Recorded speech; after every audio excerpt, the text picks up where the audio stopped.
Hey community of awesome, what's up? This is your boy Sagar Malkar. Today we are very happy because we are introducing a new segment to this channel. The segment is called the Film Congress. Now what is the Film Congress? I've already spoken about the same in an introduction video right up here. You can go check that out, but I'll give you a brief about it. So the Film Congress is a conversation with filmmakers about different aspects of filmmaking and with different questions about filmmaking. Filmmakers will answer it and tell you and give you the tricks and tips on different parts of filmmaking. So today we have a very important guest from the industry. Okay, he is a veteran screenwriter. If you are planning to become a screenplay writer, then this man is working for you to get you fair wages, to get you the right job, and to get you the due credit. We have seen amazing films in the Bollywood by his pen. Some of it, you may ask, is 1994's Drokal, 1998's Gulam, 2002's The Legend of Bhagat Singh, and my favorite 2010's Rajaniti.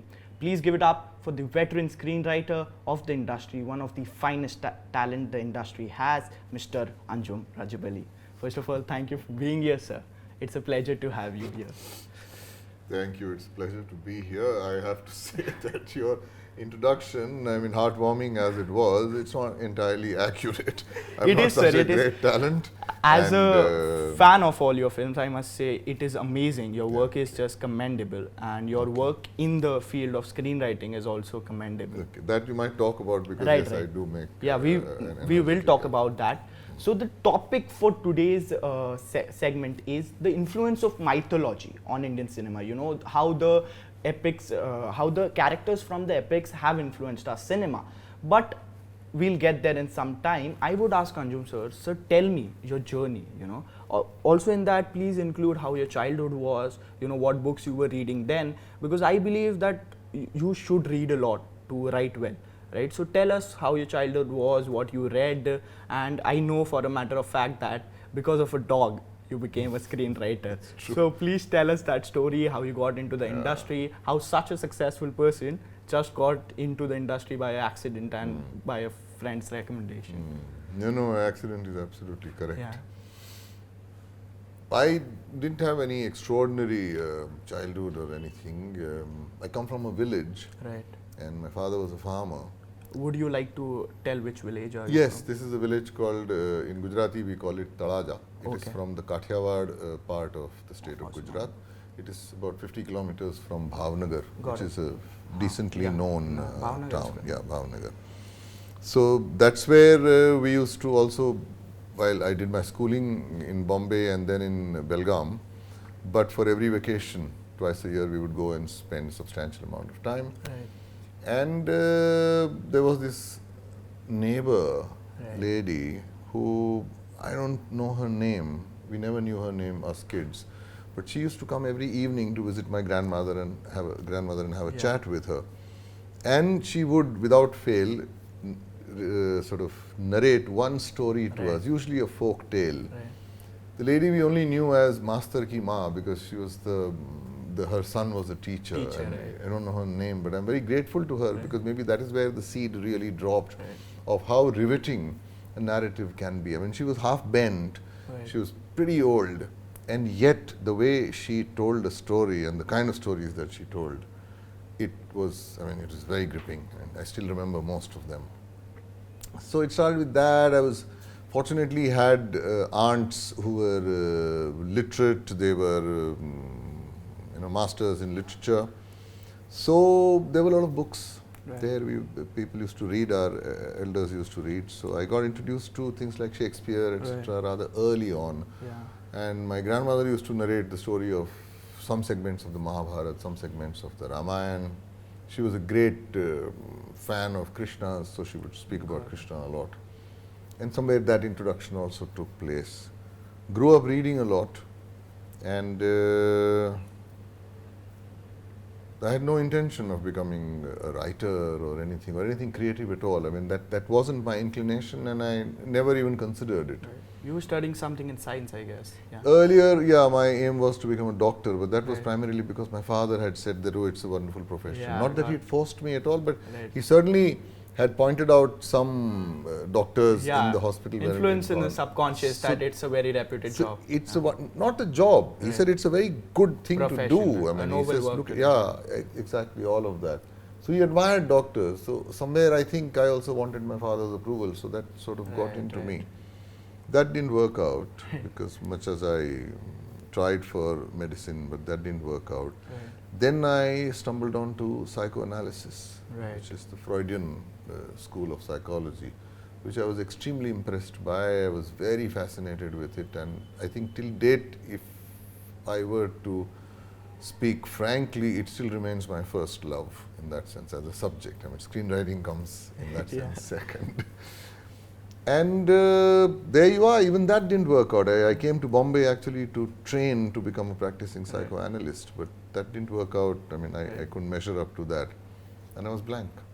So I had a decent job. I was working in Business India magazine, which was a interesting enough job to fill up You my... working there as a writer? No, not as a writer. Okay. I was their information research head. Got it. Actually, the documentation head. I mean, which was...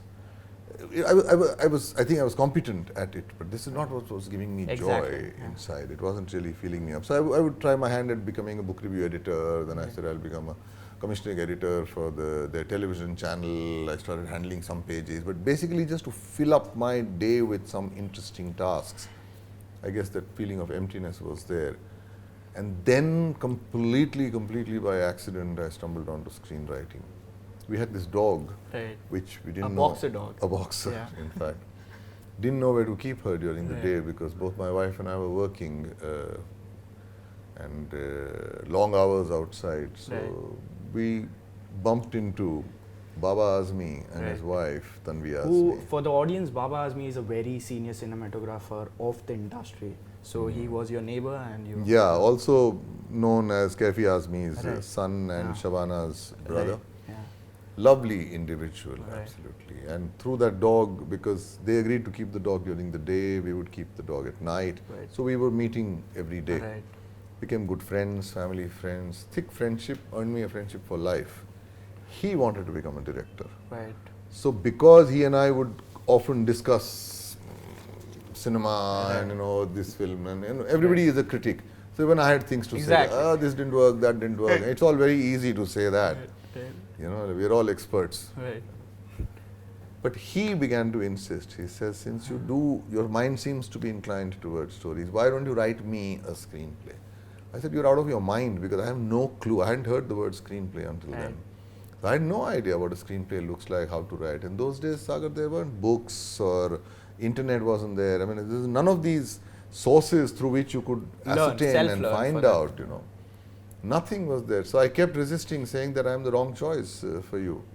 Nonetheless, he kept insisting, and Baba Sahab can be rather pushy when he puts his mind to it. Right. He can really horsewhip you, with his insistence.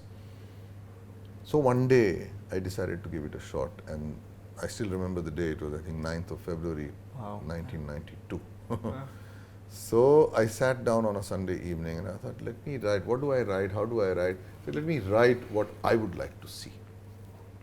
So things which I enjoy, so dramatic and something which is intense, something which is internal, something which has a certain undercurrent of pain, and generally these Got it. deeper experiences of life. And I wrote out a sequence. Which was not what was going on in the industry.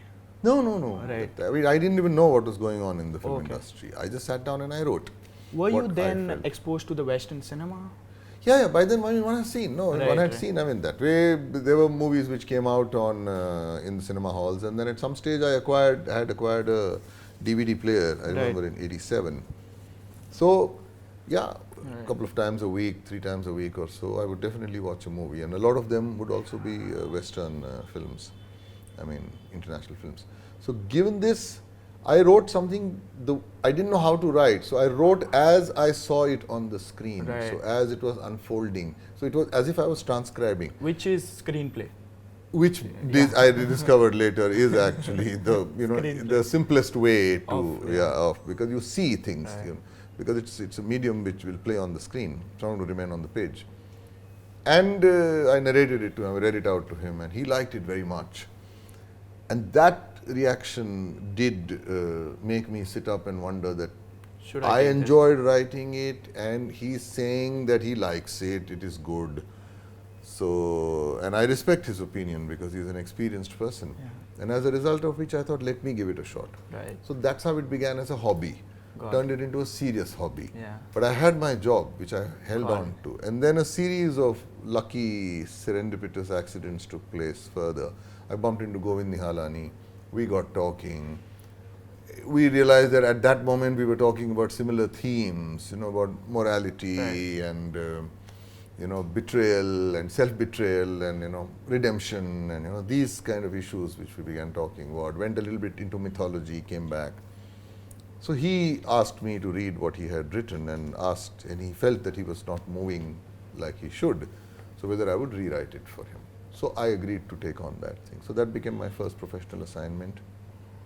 And then I guess he's a respected person. So I think he mentioned my name to Rajkumar Santoshi. Right. Rajkumar Santoshi, and I think Amir, Right. Baba's friend was Amir. Okay. So Baba mentioned to Amir, "Arey, do you know what? I mean, Anjum has also begun to write and, must have praised me." Right.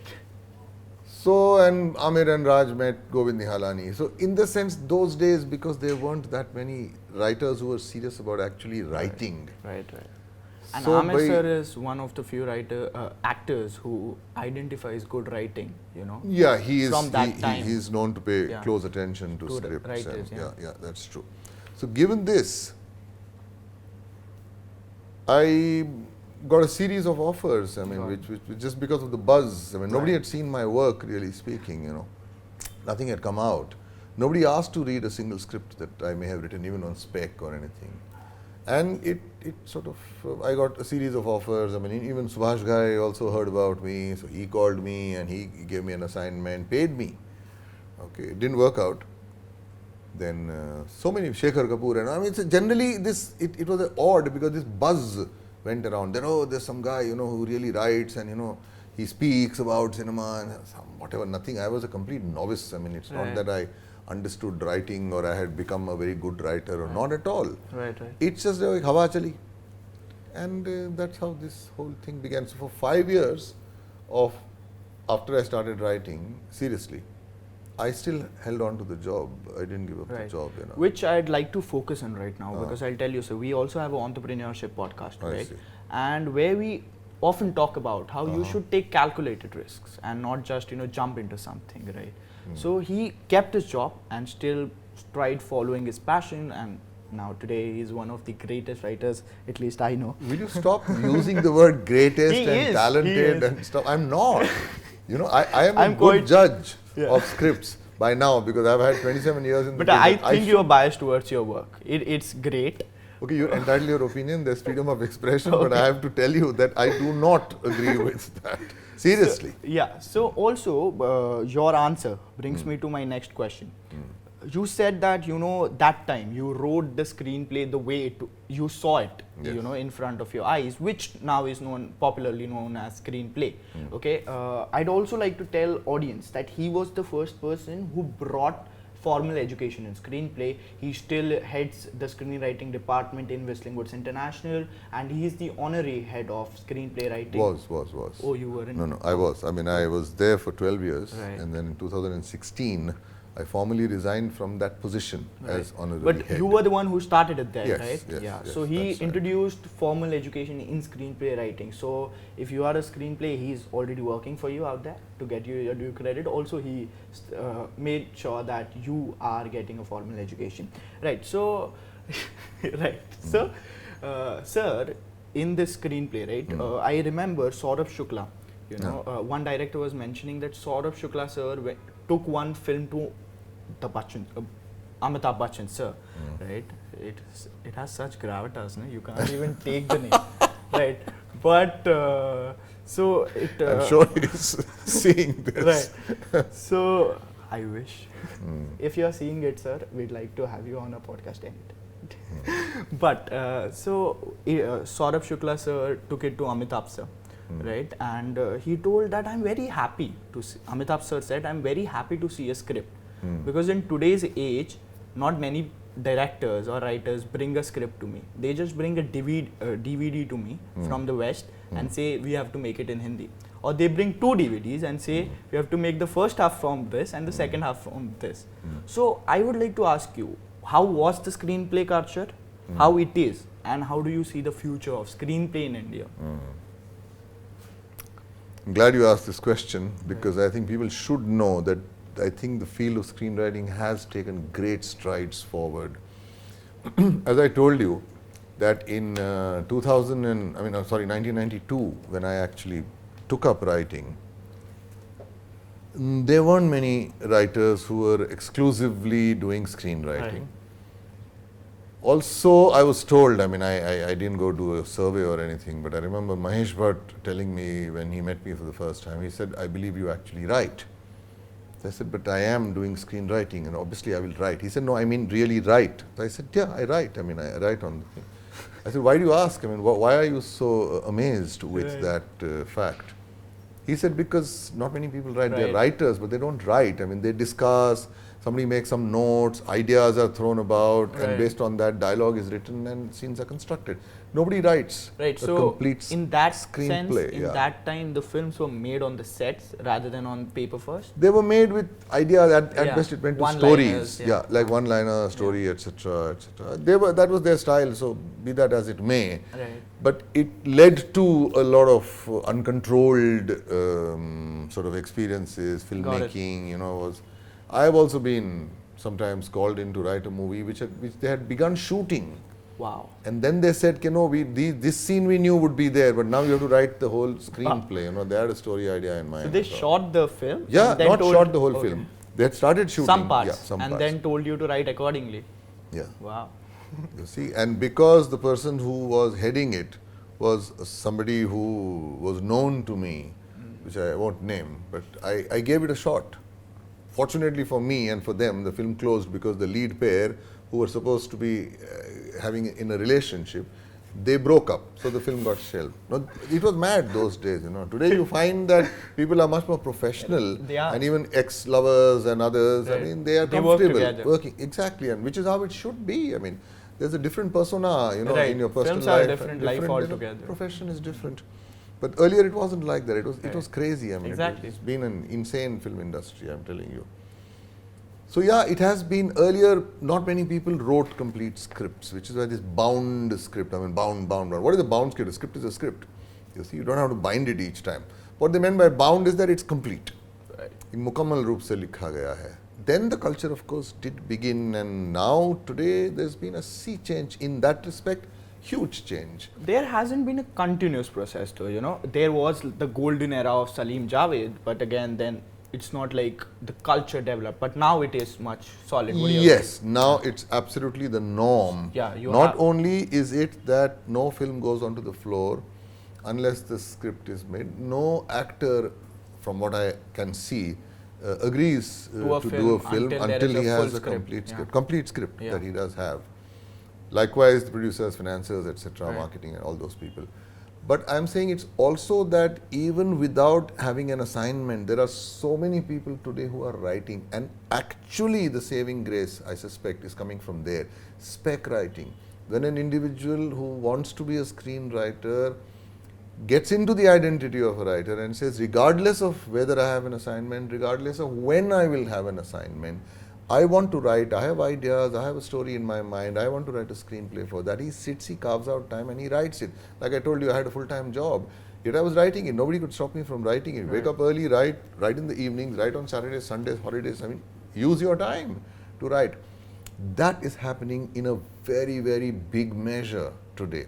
And that is actually not just the hope, but the expectation which I have, that you are going to find really almost like a mutative change over the next 3 to 5 years in the average quality of scripts that we get. And we can already see it. The type of cinema that's coming now, you couldn't just imagine that cinema like this can ever come to India. And this is from India. This is just the beginning, I feel, of very exciting storytelling that we are about to witness over the next few years in cinema. So now in this podcast, I'd like to take back to the question, you know, the influence of mythology on cinema. But before we get there, I want to ask you, what is, according to you, the purpose of mythology in the society, in our lives? There is an interesting analogy which one mythological writer, I heard him say, is that mythology, science tells us how life happened, right? How it happened. But mythology tells us why it happened, but which is also a very spiritual side of it. But I'd like to ask you, you have written about mythology, you take great inspiration from the epics, and which I believe every writer does.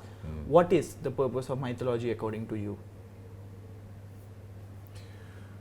See, purpose, I mean, myths are not written with a conscious purpose in mind. They begin to acquire a certain position in the way in which we receive life. Let me try and explain.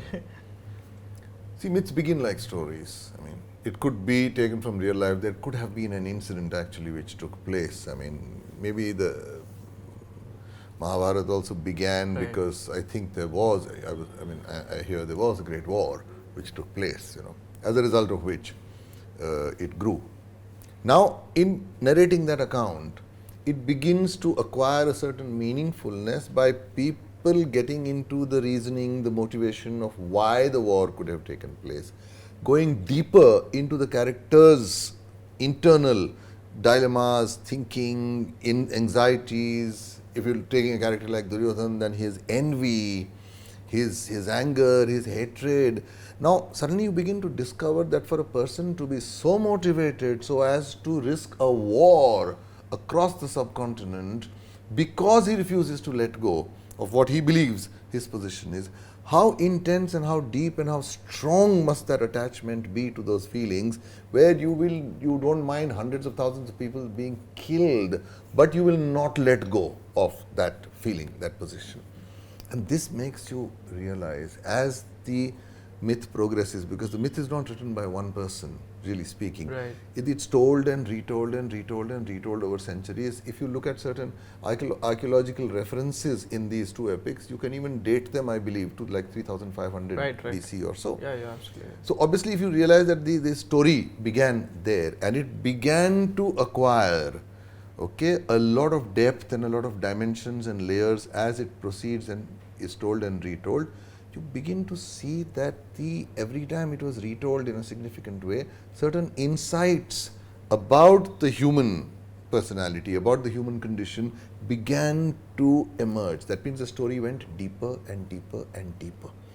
And it is this which actually gives us an insight.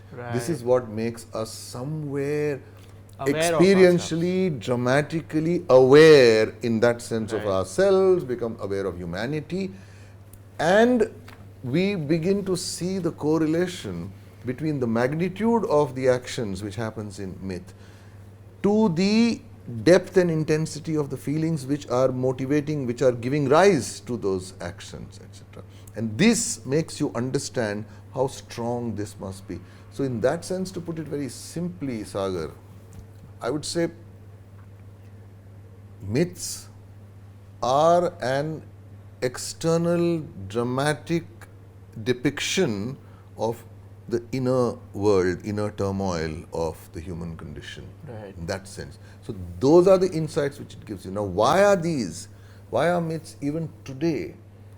If a child hears the story of the Mahabharata, he doesn't feel that, oh, it's dated and who was interested in Raja, Maharaja and Rath pe ja raha hai, tir veer chala raha hai, you know, talwar se lad raha hai. Kaun karta hai aajkal? These issues are not there today. Yet the child is able to relate to it because she's somewhere, it appeals at a deeper level. He can see it in front of him happening. See it, also feel it deeply, feel it unconsciously is what I'm saying. Stories are not always received, in your head. They are received either in your heart or they are received actually by your spirit. And that validity of the myth, which because it actually speaks about the deeper aspects of human nature which have not changed over time, over centuries. Hence today the depth to which maybe Karn may be feeling his pain, giving rise to anger, making him make choices which actually are self-destructive choices, unable to help it. All those things somewhere deep down in our hearts, in our minds, we experience that. So there's a continuing relevance, almost eternally, of these myths, precisely because it comes from such a deep level. Amazing, That amazing. Yeah, I truly believe that the mythological books or the epics are just to make you self-aware and make you aware of what the time is. People popularly say, history repeats itself. And Yeah, you but can Sagar, see that. to interrupt you, please, Right. is also that myths can be seen in different ways. Right. There are people who ascribe to it a certain divine Right. layer. Right. The avatars are there. Ram is an incarnation of a god, so is Krishna, and we have to worship them. Right. Some people look at it as an idealist, ideal sort of character, ideal roles, and therefore something which can inspire us. It can be looked at in that way also, as in a religious way. In some people use it actually to understand the culture of those times and all. Fair enough, absolutely, it can be used. I am a storyteller. So I look at it in terms of characters and their dilemmas and their attempts and all the struggles and challenges that Ram went through because he wanted to stick to certain principles, certain values that he had set for himself. That is what defined him. And it also shows how difficult, how enormously near impossible the task is of merely sticking to your own principles. So it goes to show how even living life as a good person is not an easy task at all. It's a task which is fit for the gods. That's how difficult it is. So somewhere my whole interest, fascination and a little bit of understanding comes from that perspective. Okay, which may be different from how somebody else might be looking at it. A philosopher might be looking at it differently.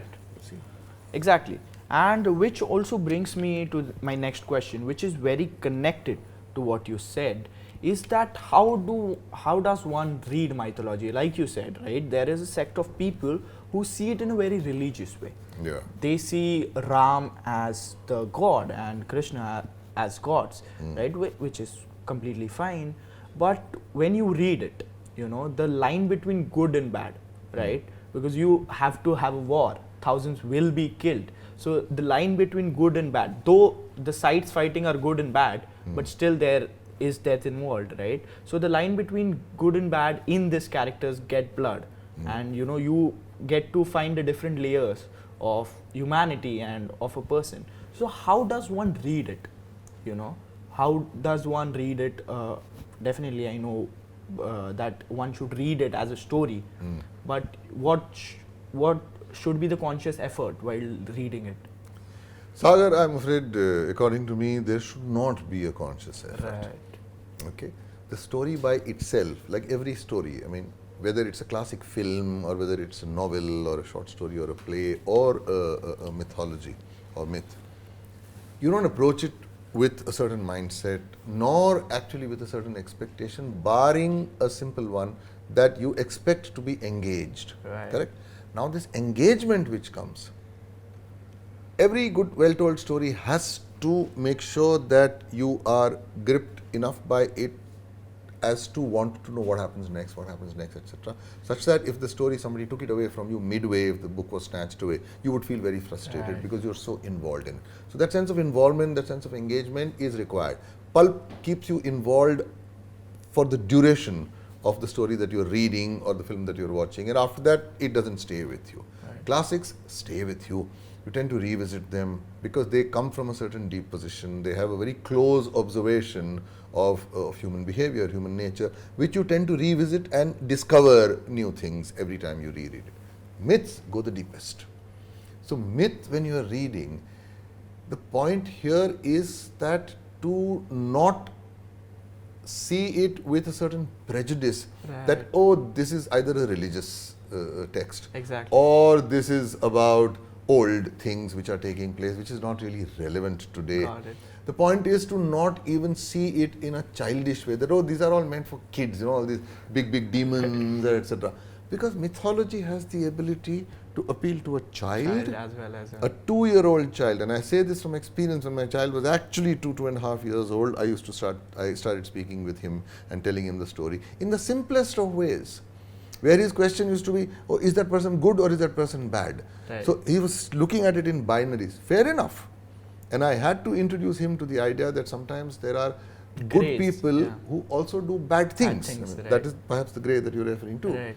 And there are sometimes bad people who also show some valorous sort of, Right. actions and choices. Right. So that gradually, now it appeals to a kid also, and it appeals to the highest intellectually Person, yeah. qualified scholar who also will be able to read Right. into mythology, something which fulfills his requirement. Intellect, yeah. What we tend to do is, because we've seen the Amar Chitra Katha, we've seen the TV, Adaptions, Mahabharata and Ramayana playing on, and they've deliberately kept simplistic and not Right. very deep, not very Yeah. complex, quite shallow in fact, So we tend to dismiss it, Right. कि वो बच्चों वाली बात है, पुरानी बात है, etc. So I would not say that, like you said, that, how should you read it? That means be prepared to see something. I'd say, in fact, actually try not to do certain things. Try not to be dismissive. Try Right. not to be prejudiced. Expect that something very deep. Right. It's a very wise look Yeah. at the human condition. So it's that what happens is that we begin to, when we look at the whole spectrum of characters, say in the Mahabharata, Right. you will find a resonance with each one of them. Right. Because what myth does is that it explores the point of view, Exactly. points of view of characters that you may disagree with. You take the case of Ravan. Right. But Okay, you will Ravan- resemble it with him on You some will point. exactly. With Ravan also, that you will find that Ravan is somebody who became very obsessed with Sita, Right. was perhaps lustful also. At the same time, there seemed to be this sense of honor where he would not lay a finger on her until she asked him to, Right. until she wanted him. And that was the burden of his song, that why don't you want me? I mean, I will Right. do everything for you. But even in Ravan, who had done something which is very questionable and which had to be fought and destroyed, that he took away somebody's wife, the fact is that there was a greatness to Ravan. You look at the way in which he ruled Lanka, Right. it was Sone ki Lanka. Yeah. People were prosperous, there was a certain abundance there, there was a lot of love which took place there, it seemed to be a thriving, vibrant society. Lot of vitality in that man, which is also there. And at the same time, this was also Yeah. there, that he did something for which he had to be killed. Right. Because he would not give up. This complexity. So you disagree with the fact that he picked up somebody's wife and took her away and kept her captive for so Right. many months. But at the same time, you're able to see his point of view. I'm not saying you agree with it. Duryodhan's point of view, Karna's point of view, Dhritarashtra's point of view, Bhishma's point of view, they all get into very questionable actions. But the point is that their perspective is available to you. And in that sense, myth, with the breadth of its narrative wisdom, becomes an enriching experience. Right. So I strongly recommend that One mythology should be a prescribed Compulsory, module yeah. in every school, in Right. every college. It gives you a certain sense of who you are, and of this culture, and of our narrative traditions, and of the psyche which has a lot of Indianness to it. It gives it to you that one shot. Yeah. A foreigner comes to India and says, I want to know about Indian culture. Firstly, there's no such thing as Indian culture. I mean, we have a multitude of cultures. Right. But yeah, if you want to see something, if you want to be aware of something which binds us together, Right. I would say Read mythology. Yeah. Read Indian these epics. two Yeah. epics and listen to our classical music. That's why Myth they are and music, these are the two things which bind us together. That is why they are indeed called the epics. But now I'd like you to bring, towards cinema, because you are a guy who is completely, aware of mythologies. Like you have studied mythology in some or the other aspect, and you are also into the films. So I'd now like to, like you to merge them and tell us how you can, in modern cinema as well as in cinema, in Indian cinema or in Western cinema, see characteristics in characters from the mythology. I'd recommend the audience to watch Rajniti. Okay, it's a film, and you can legit see the two epics combining and playing on the screen if you watch it. And so in that case, please take any film of the time and tell us how you can see the resemblance of the mythological films.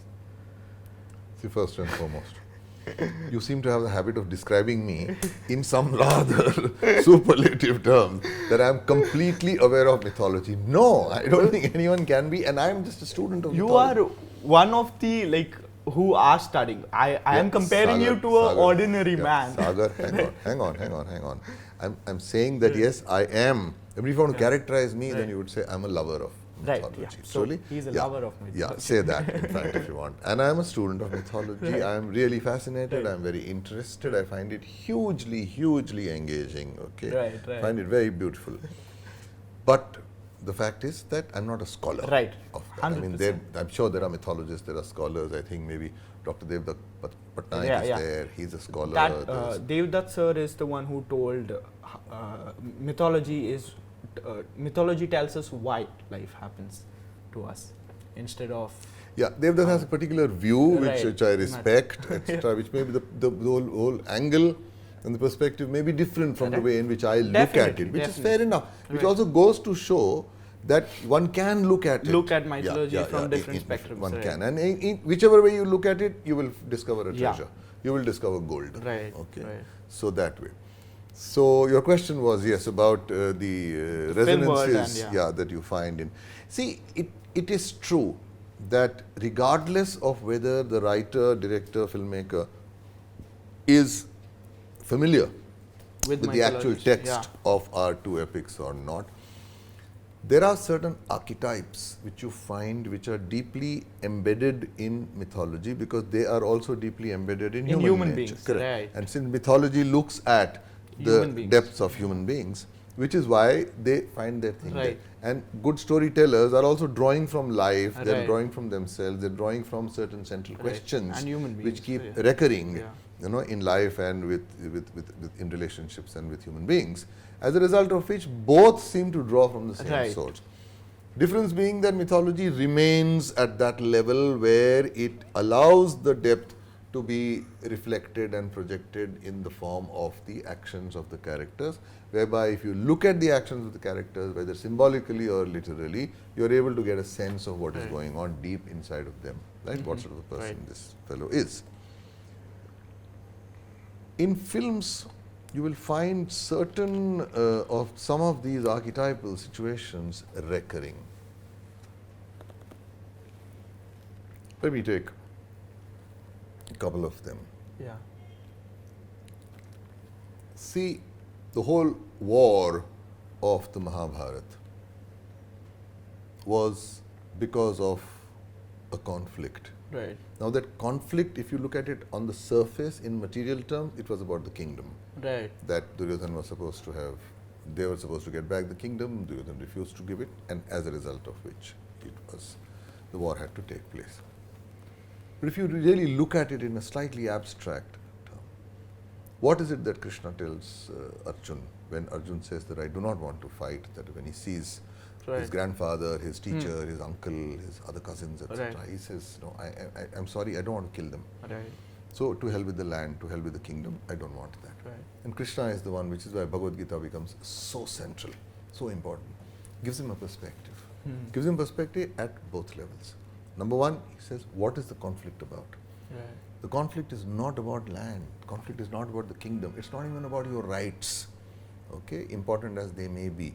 Really speaking, the conflict is about an ideology. It is that those people there, led by Duryodhana, stand for adharma. Your side stands for dharma. Dharma, right. This is not religion. Right. It's not that they are anti-religion. Yeah. It's not even about right or wrong. Okay. It's about a certain world order, a certain way of life. A certain ideology is about how you order your world. What is your world based on? Right. He says that man broke trust. Right. There is a dishonesty about him. Right. It is led, his actions are led by envy, are led by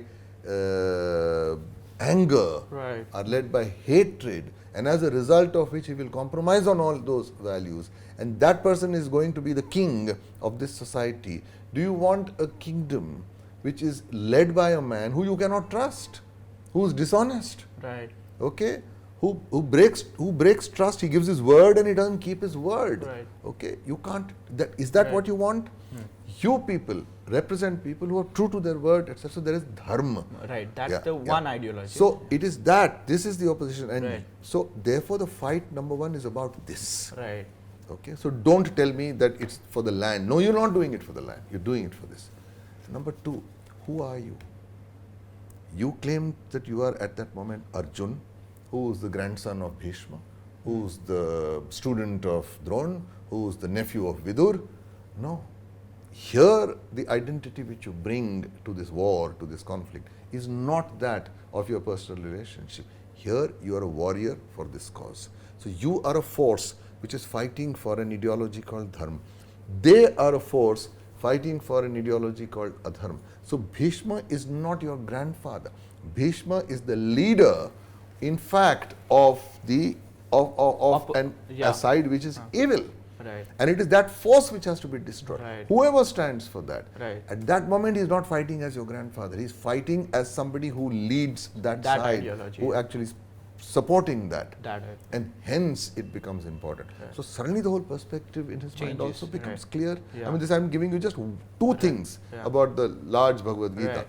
But it is this. Now, this, if you look at it, in films, turn that to is- that like the the fight between maintaining a certain world Right. order, okay, which also became like Vishnu's role, Right. Krishna's role, that he has to maintain a certain Right. world order, so that the Right. people who come in to disturb it has been much as they might be somebody Right.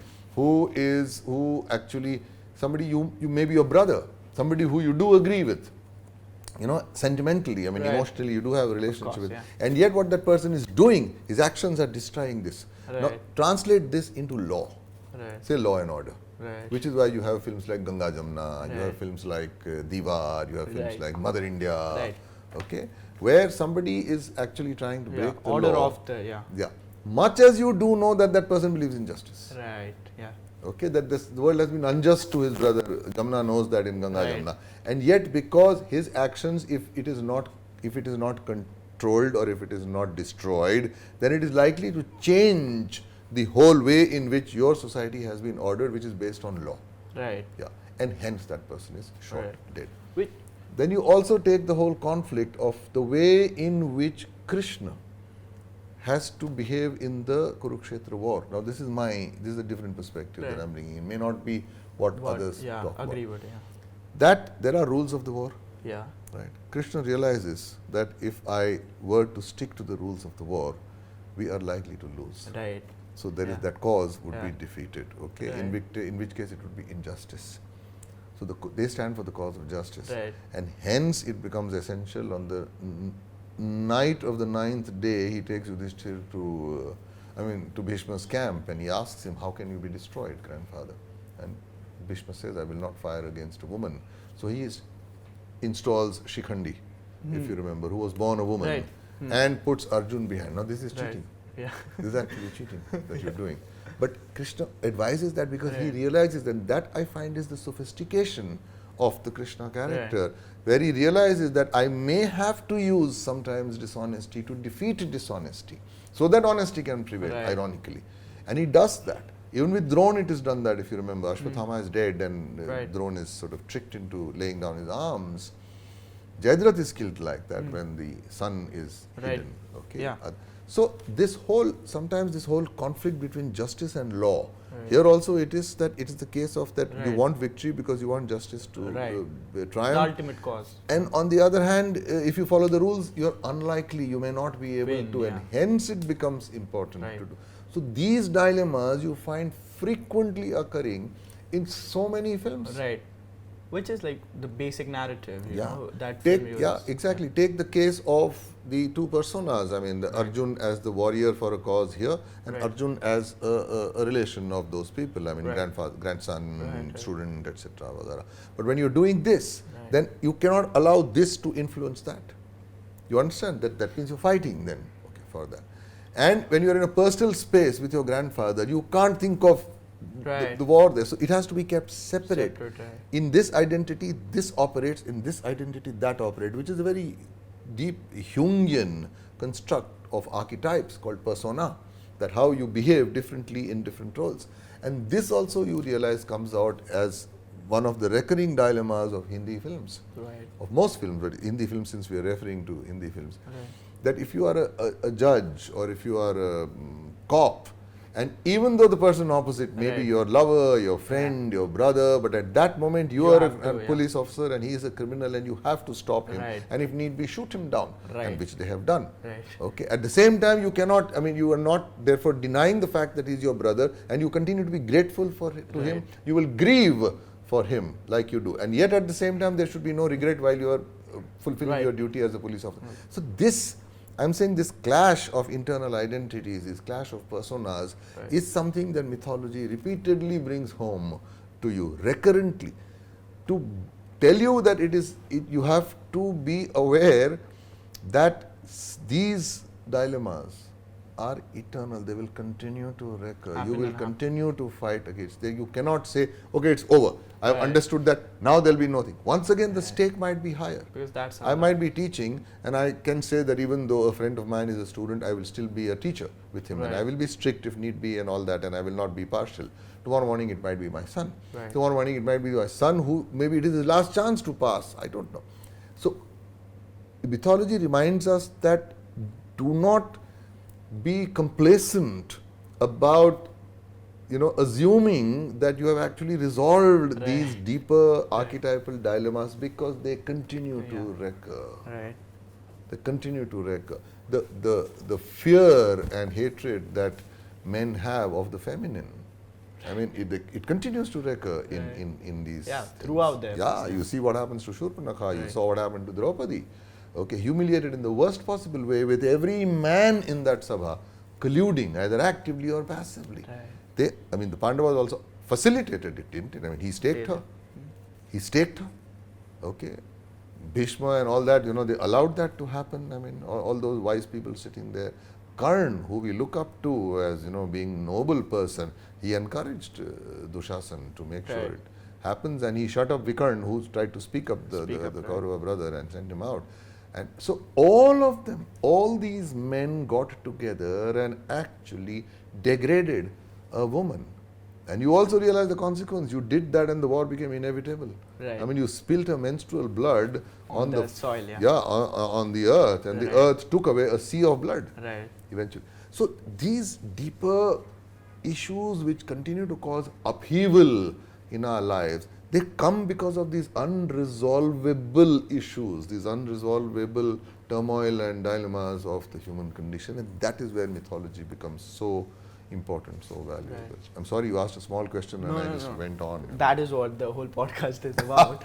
But yeah, so which I think is also the basic narratives of all the films. There is a character who is slightly layered. There are characters in all the good films, at least. There are characters where he has to change his whole point of view at some point of the film, and so the narrative in mythologies and in films seem to be similar because they are similar on human levels, right? Yeah.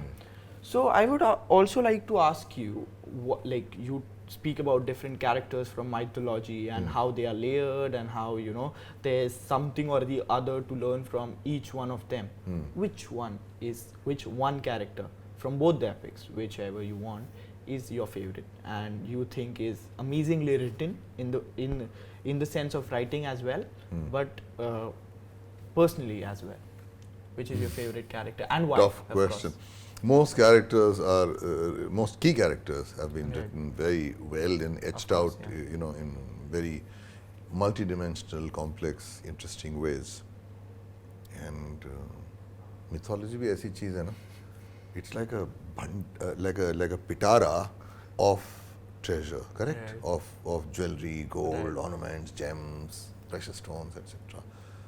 You shut your eyes, open it, put your hand in, okay, and close your fist, pull it out. It will be something or like the other. priceless. Yeah. And there's a whole sea of it available Right. there. I think perhaps my most favorite character it also, I mean, whoever I'm thinking about becomes my most favorite one. But Right. I would say number one. But I let your sense of writing dominate here and see which one is like well, like, of course, it also depends on which. No, it's not just how elaborately or how well it has been written out or depicted there, but what I make of it, how it makes my thoughts about that character we'll grow. give a disclaimer, it's your personal favorite. No, how it grows. I mean, how. So what is it that triggers off very interesting thoughts in my mind? Exactly. Whoever For I you, think it about might be does. someone else. For me, it might be. No, someone obviously, Yeah. as it has to, Obviously, it has to be. Yeah, I think Kunti. Wow. Yeah. Okay, Kunti is a person who I have become I've grown increasingly fascinated with her. Right. Draupadi, of course, my God, superb. Krishna, Right. because I find Krishna very complex. Since I am an atheist, okay, that is my mid-podcast disclaimer. So Same I here. don't Agnostic. Yeah. No, I'm saying atheist because I don't believe in the existence of God. Which so therefore, you kill one of my questions, but yeah. Okay, because I do not, I do not sort of see or ascribe a religious color to these epics, that these are things of worship. I feel that these are absolutely great stories, the best stories in the world, and like all great stories and all great characters, everything can be questioned. So it's not, everything can be inquired into, because if there is something great, whether it's a work of art or whether it's a concept, it incites your interest enough to want to explore it further, and that is what mythology does. It invites you each time to go in deeper and deeper. That's how I see it. Right. So even in Krishna, I mean, the more I've thought about him, the deeper that Krishna I have is gone. your favorite character. No, I started with Kunti. Kunti, but you named 3. Yeah, so I named 3. Now what can I say? You know, and if So you look, let's make it top 3. Top 3 favorite characters. no, then we haven't even gone to the Ramayana yet. I'm sorry, this is a wrong question to ask me about one character, because I have to start naming like 7 or 8. Okay, you know who else I find extremely interesting? Ram. Wow, yeah. Of course. Okay, now it sometimes becomes a little Cliche. difficult to, no, in fact anti-cliche. Oh. Because it becomes difficult to speak or refer to Ram in public, because it's become such a sensitive issue, and they've turned it into an explosive issue. Like, no matter if I speak fondly of him, it becomes controversial. If I, not just me because of that I have a profile or anything, but anyone in public. Definitely, And yet I find something very, very interesting and very, that the internal sort of conflict and challenge and turmoil and pain actually that he continuously faced is what I find quite fascinating, Sagar. And the decision that he makes throughout, you know, are very interesting. Yeah, the choices that he also sometimes is forced to make, you know, all that put together reveals a character who has a battle going on inside, and that is what makes for great characters, you know, characters who are struggling. Okay, who are not complacent that, oh, I know everything and no. Because even if you take the whole divine thing of the Vishnu avatar, the point is he is living life as a human being. I mean, he's born biologically to a mother from a mother's womb. He is flesh and blood. You hurt him, I mean, it feels pain, and so, and you disappoint him, he will feel hurt. So all that is there. So he's living life as a human being with human experiences, and hence I'm saying this kind of inner questioning that he does and all, I find that quite extraordinary, actually, adorable, absolutely. So let's get Kunti now, right? You talked about Ram, and I'd like you to also elaborate on Kunti, because it is not a popular choice, but like, what about Kunti intrigues you and makes you? I'll tell you. I find in Kunti a driven character. She's driven. Empowered. No. Driven, meaning that she is constantly in a very forceful she wants to get way. And let's see what is it that she is sort of seeking. She was married off to perhaps one of the most powerful kings in the subcontinent in the story, which is Pandu. Pandu had conquered various kingdoms, and he was regarded as really fairly invincible as a king, and well loved. Gets married to him. And a girl gets married, and full of dreams of, you know, and you're marrying a prince, king, you're going to become a queen, you'll become a queen mother. you will conduct yourself with grace, you will have kids, they will be the rulers, you will bring them up. And so generally a certain fulfilling life a person dreams of before she is to get married. What happens? You get married and you realize that the man can't perform. Okay, if you take the divine magical version, then it's a curse which was there on him. Right. If you take the more sort of realistic version, then they say he was born impotent. Right. Okay, that he just couldn't do it because they say Pandu the Pale. Right. Look at the disappointment that the person faces. Right. Terrible. Matlab, nothing, everything crashes. Right. You know, you're a queen, but you can't be his wife. Right, Okay, you're a queen, but you can't be the queen mother. Okay, you have a husband, but you can't have a family. So what are you looking forward to? Suddenly, you know, 80% of your dreams have collapsed. Right. And yet she takes matters into her own hands. When they go to the forest, she is the one who takes the initiative and proposes to Pandu that I have this, you know, boon where I can call upon the gods to actually impregnate me. Right. And he agrees Right. with that. I mean, this whole practice of niyog Right. was quite legitimate in our society, where with the consent of the husband, I mean, Right. if the husband was not able to give Someone, the woman a child, you could go there and the child would absolutely be the husband's and was accepted as his son and all. And so she goes ahead and she has those 3 wonderful kids. She takes it into her hands. She gives 2 boons to Madri. Madri then goes ahead with the Ashwini twins and she has Nakul and Sahadev. And Kunti actually is in the forefront in the way in which the kids are brought up. You know, the knowledgeable people are called, scholars are called, other people come and train them in warcraft, in statecraft, and brought up to be princes. Right. The whole idea being that now at some stage they will go back, they will claim their share of the kingdom, throne, king will rule, Pandu will rule, the kids will grow up and then they will take over, and so that means she still is, that dream has come back. Right, yeah. Because she took the initiative and she had the patience and the fortitude to wait for that much time until they were ready. When they are just about ready, Pandu goes and dies. Right. And Madri is also sort of insists on committing suicide because of the sense of guilt that she feels. Everything comes crashing down. Right. You are a widow. You don't have a husband, you don't have a king. Your power of bargaining, your negotiation leverage has come down to damn near zero. Yeah. And you have these 5 kids. Right. And you have one driven aim. My sons should get their right. Right. She comes back, she brings them back. She will not give up. She remains like not a mother hen, but like a mother hawk over them. She is effectively the leader of the 5 Pandavas. They look up to her.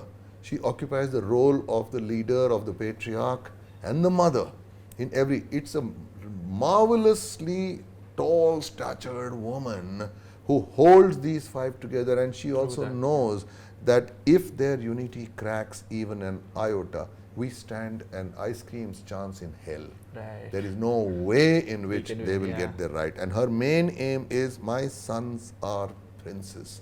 Their father was a king. They should become kings. Right. They should. She never gives up.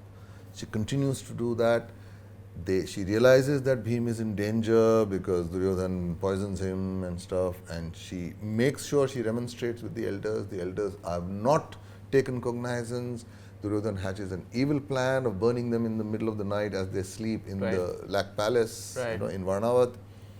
She understands that from Vidur, goes there, makes a proper plan. She is the one who makes the plan. Has a tunnel dug and gets out of there, remains in hiding, knowing that they are vulnerable. Comes the Swayamvar announcement of Draupadi. She sends Arjun with a clear view that if you are able to win that bride, then we have allies in the form of Samdhis. And if you have Drupad as allies and his allies are your allies, then you have the negotiation power. He comes back and she realizes that Draupadi was so striking, so alluring, so beautiful, so attractive, and she must have been, my God, she was some woman, that she insists that all the 5 brothers marry. So there should be no envy, no... Other than that, the unity wouldn't be there. And the so this is my interpretation. The other interpretation is that, you know, she mistakenly says, share it. That is one popular belief. I am going by this for now. So she does that. It's like a military decision that, okay, all 5 do that. An arrangement is made. And then when they are strong and she meets Drupad and all that, and then she brings them back. Right. Now even the Kauravas know that these guys are not alone and vulnerable. They have these large allies. Let's not risk an armed conflict. So Dhritarashtra is forced to give them that.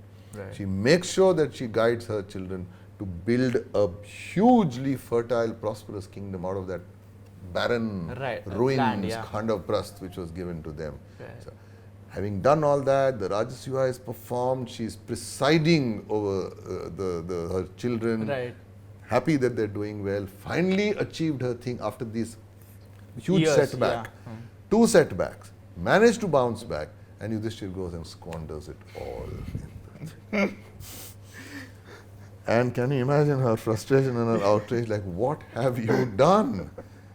How dare you do this? After all this, I mean, that I have also contributed to it. I made sure you built it. You destroyed it. Right. And yet she stays on. For 13 years, she stays on in that place in which she stays with Vidur.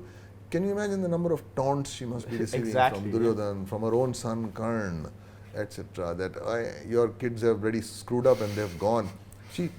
Because she is a living reminder that my sons will be back and they will demand their rights and they should get their rights. So she remains there like a living reminder. This is one extraordinary woman we're talking about. It is. And so on. So I'm saying that in Kunti, I find that every time there was a setback, and there were huge setbacks, huge. Okay, husband dies, brak. Then uske baad Duryodhana tries to destroy them, and they're completely alone, like mendicants. They're walking around in the jungle. This queen, proud queen, is forced to live that life, and she bides her time in her mind, clearly declaring to the world, "We will be back," and she brings them back. All that, and once again, and in the end also she sticks to out of great compassion. And perhaps a sense of guilt also, because her son had killed all the 100 sons of Dhritarashtra. So she goes with them to the forest, much as Yudhishthir and Arjun and Bhim beg her that stay with us now. You can, live your old age in comfort. She insists on going with them. This dimension was also there, and that I find the whole relationship between her and Gandhari also extremely complex.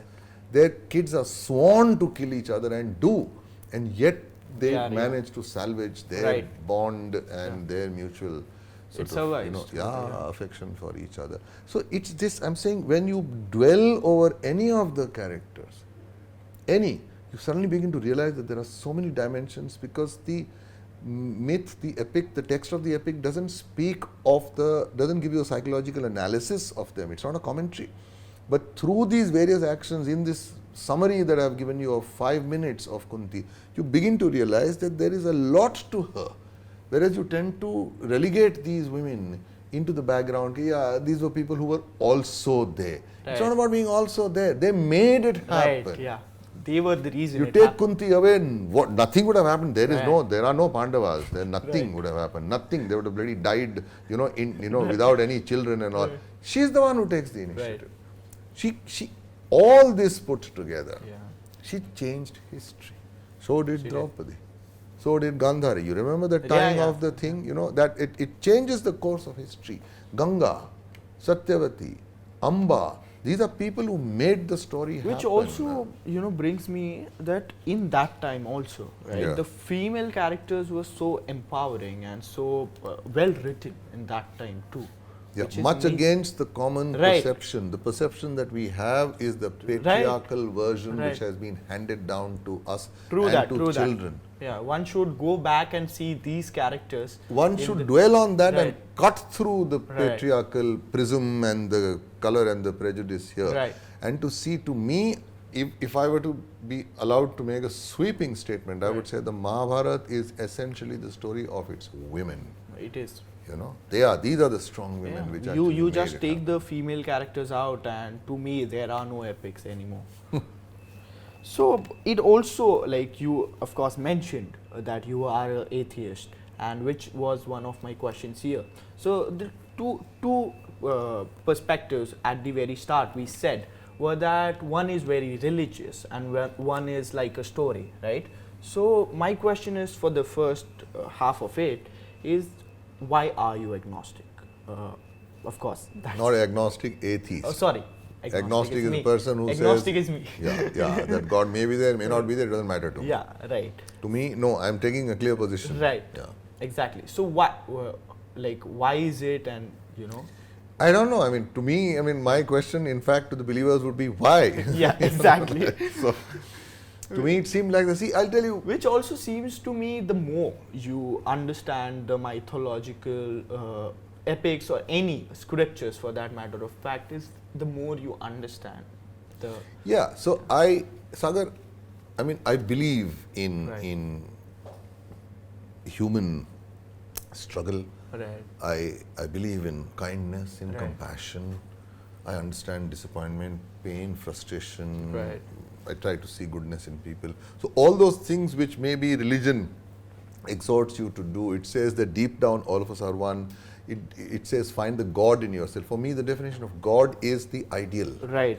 So the ideal doesn't have to be outside. Right. It It is is within. to seek. Yeah, to exactly. be religious would mean to seek the Right. ideal within yourself. Right, exactly. So, and they say the God is also in you and the devil also in you. The खुदा और शैतान दोनों ही तुम में है, भगवान और शैतान दोनों ही तुम में है. Right. तो मैं भी तो वही बोल रहा हूँ. मैं कौन सा वो बोल रहा हूँ? Exactly. मैं सिर्फ ये बोल रहा हूँ कि बाहर, I don't look for God outside. Outside, yeah. I don't think of it or him or her as some external force which is there, whether you call it energy, you call it whatever which is there, वगैरह. No, I feel the cosmos is driven by nature. Yeah.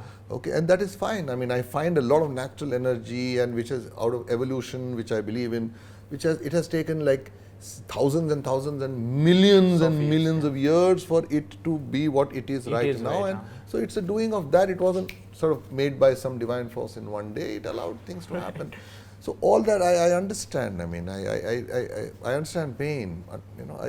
So what is it? I don't disagree with the kind of values that that spiritual people or religious people may be talking about. I'm very happy to have a dialogue with them, and I do, and I feel very privileged if I encounter somebody who's a believer and a scholar, because there's a lot that perhaps we can exchange. Learn, and I can learn, certainly. But without even accounting for this, without accounting for the presence of God, in these two epics, an atheist like me, okay, and I'm a Muslim, so it's not even that the epics belong to a particular community or that they are all to do with Hinduism or Hindu religion. They're nothing to do with that. Okay, they were to do with the kind of culture which sort of it emerged from, and I absolutely belong to that. So I may be a Muslim, I may be an atheist. It doesn't matter. I am a deep, as I said, lover of nature, of mythology, and so there you go. Why do I have to believe in God? I don't understand. You definitely don't have to. Yeah, then? No, it was just a question because in the podcast of mythology, some might be looking for that perspective, and that is why I wanted to include that too, on how knowing mythology, how religion has it got into the picture or not. That is why the question was there. We went over what is your favorite mythological character. Now, I want for you as a teacher, right? You are you started the formal education in screenwriting in this country. I would like you to, if someone has a story in their mind and wants to write, wants to make a script out of it, I'd want you to tell them what the next steps should be. How should one improve their writing? How should one write it? Should one get a formal education? What should be the next step? If someone is willing to get into career as a screenwriter or just to become a screenplay writer? See, first and foremost, I'm going to draw, in fact, from one of the constructs that we spoke about in mythology, and that was identity. I spoke about identity, I spoke about persona. Exactly, yeah. If you believe that you are a writer, you want to write, then in which case I think you have to be led by the identity of a writer. What does a writer do? A writer writes. What is the meaning of writing? Writing means that you are expressing your feelings, your thoughts, your imagination, your fantasies in the form of a narrative expression. Correct? Storytelling. What is the storytelling medium that we are into? Cinema. Cinema. Cinema, owing to its technology and owing to its form, has a certain format called the screenplay. So you have to express your stories, and your feelings and all those things which are coming in the form of a screenplay. What is a screenplay? It is important to learn this, to understand what is a screenplay. That little bit of basic knowledge becomes essential, otherwise one won't know how to write. I mean, you will start writing scenes which go on for like 89 pages and you won't even know, okay, where it will end up as a screenplay. So the screenplay has a certain finite form. You also need to know that when you are writing, you have to be aware that whatever is coming on paper is finally going to be translated as images and sound on the screen. So you need to understand that and keep that restriction in mind. It is a restrictive field, which is why it's important that as you write, you see it playing on the screen. It has to. So you have to be able to imagine that. Okay, there are a lot of internal thoughts that the character might have, a lot of deep memories, feelings, regrets, etc. that the person may have. But if you're not able to conceive of how they will come onto the screen, then those feelings become inaccessible, so they're useless. So one is this basic things you need to understand. There are certain basic things like structure becomes important in the way in which you tell the story. Scenes are finite, there is a certain design, there's a certain kind of structure within those scenes also. Dialogue is written in a particular way. So I do feel that your creativity is your own. It stems from your original personality. It stems from your urge to express yourself. And that cannot be taught, that cannot be learnt. It is there within you. However, this knowledge about what is a screenplay and what is the broad process of writing, craft of it, this has to be learned. It can be learned. Once you learn it, it can be learned by the best way of learning, according to me, is not even books. The best way of learning is exactly that you make a list of some 10, 12 films, which this is how I learned. And that time there were no books, nothing. My senior friend Vinay Shukla, who I am ever grateful to for this piece of advice, that's the only piece of advice I have received in my writing career. He said, make a list of films that you like, watch them and transcribe the entire screenplay and study that screenplay and you will learn. It is very, very enriching. So that I would suggest that pay attention to the craft, take it seriously, treat it like a subject which has to be learned, so that your creativity can easily find its outlet within this medium without you having to wonder about what the limitations of the craft are. Once this is done, you need to write. You need to also know that screenwriting demands a lot of patience and a lot of effort, hard work. You have to learn to write and rewrite and rewrite and rewrite, because it's through the rewriting that the layers of the screenplay get unpeeled, so that the deeper things are revealed and some amount of distillation takes place. Once that is done, once you're confident, according to me, you should have at least 2 screenplays. When I say screenplay, I mean full script in the bag. With 5 stories which you believe can be converted into screenplays, 5 stories.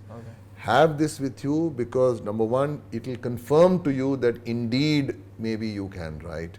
And number 2, it will actually prove your worth in the market outside. When you go, you can't just shake your hands and go, I want to write, give me an assignment. They will give you one kick instead on your backside.